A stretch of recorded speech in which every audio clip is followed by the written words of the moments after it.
Čaute ľudia, dneska je tu s vami Betka a dneska vám poviem. Ja som dala takú jakby súťaž, alebo jak to mám challenge nazvať, alebo jak, ja neviem, no proste nazývam to challenge proste.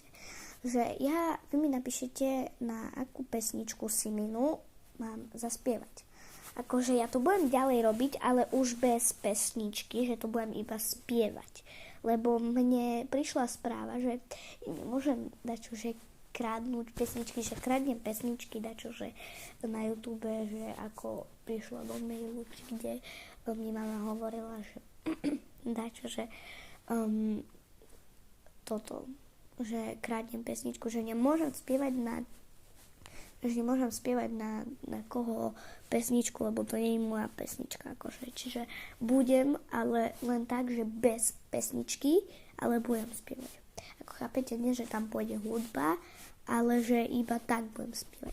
Teraz sa neukazujem, lebo nevyzerám dobre a ešte aj som chorá.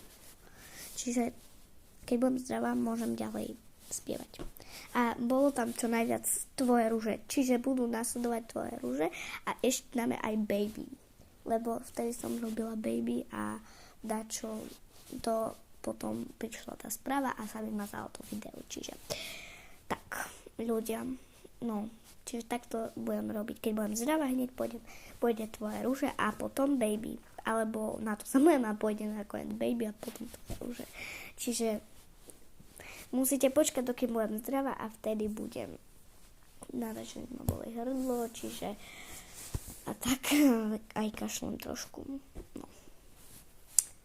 Čiže budem čo najskôr sa budem snažiť, aby som to mohla natočiť.